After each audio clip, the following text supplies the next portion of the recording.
I never asked for this.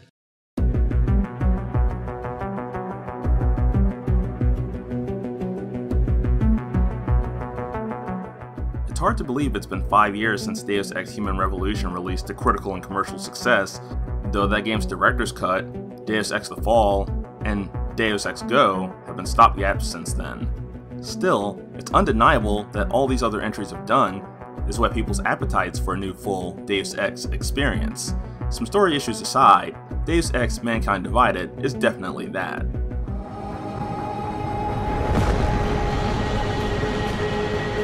I once thought I could save the world. Now look at it. It's been 2 years since Adam Jensen was an employee at Seraph Industries, where he attempted to stop a plot against the augmented population. Mankind Divided throws out the 3 endings of the first game in favor of a new outcome, where Jensen failed to get out any message. As a result, tensions between the augmented and human populations are running high, and augmented terrorism is on the rise, which is all part of the very real Illuminati's plan to continue manipulating humankind and shaping its future from the shadows.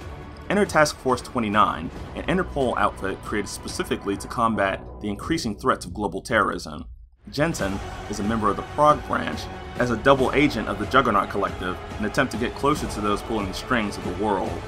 After a botched Operation Dubai introduces gold-masked, highly trained augmented operatives into the overall equation, and a train station bombing perpetrated by an unknown group, Jensen must split his time investigating both incidents throughout Prague and a couple other locations in order to uncover the truth. The main story starts out strong, with 2 cases to follow that ultimately link together. There are various subplots that also start off well enough, but many of them have threads that are left dangling or conclude rather anticlimactically. A big example involving the Diwali crime family. Interactions with anyone involved with them are some of the best in the game, and none of the subplots end satisfactorily. It's a shame.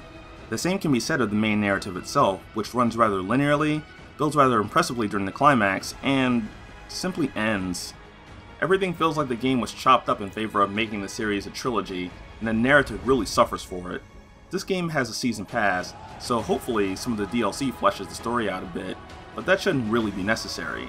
Games should have satisfying narratives, and this one is kind of a letdown.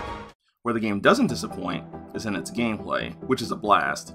Mankind Divided remains a first-person shooter RPG hybrid, where you control an augmented badass with a badge. The augments from the first game return, along with new experimental augs, to give you the edge you need to solve Jensen's case. The powers themselves are varied, but if I had to put them in a box, I'd say that they work for either stealth or combat situations. The glass shield cloaking is perfect for stealth infiltration and would be game-breaking without its high power usage.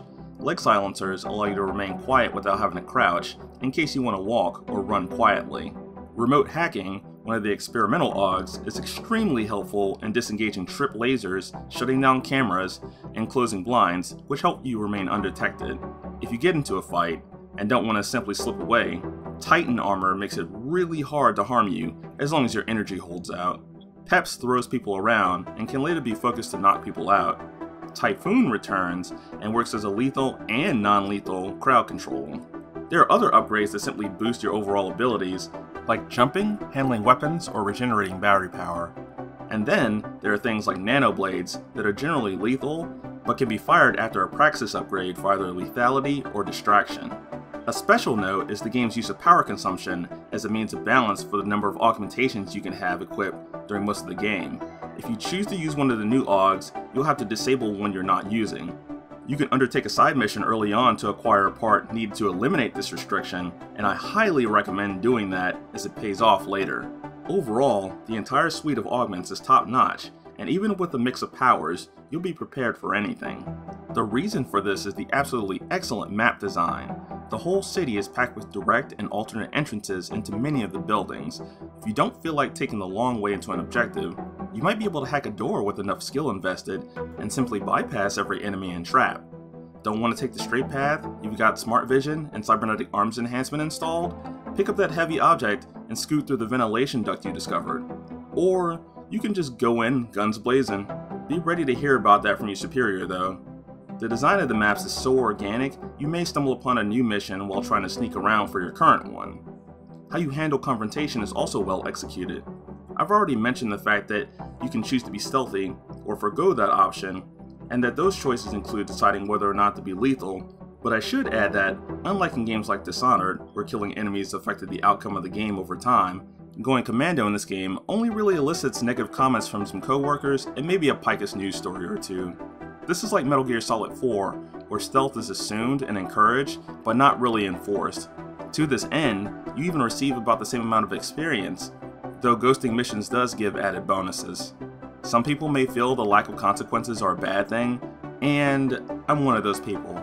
Still, as a game that lets you undertake missions however you want, I can roll with it. Besides, there's a difficulty for that hardcore player. Confrontations aren't limited to combat either. There are many times where you'll be able to talk your way through a problem, and they are some of the most enjoyable moments in the game.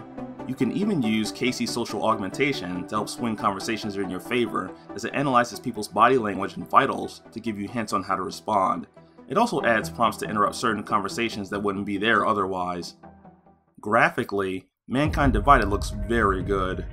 A lot of the areas include a large amount of detail, with the high point definitely being Golem City, which is Prague's all ghetto.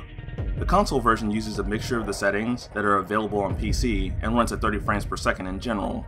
The PC version has a wealth of display and graphics options with various levels, including 3D, which isn't really that popular, but still available.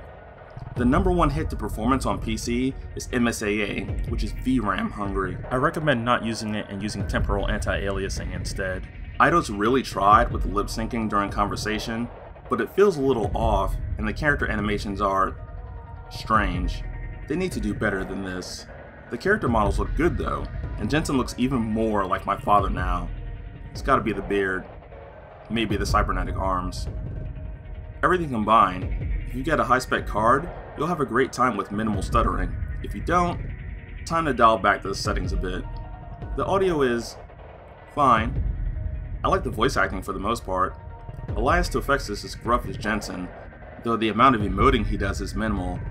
I feel that's more because of Jensen being so above it all, and not because the CV just sucks.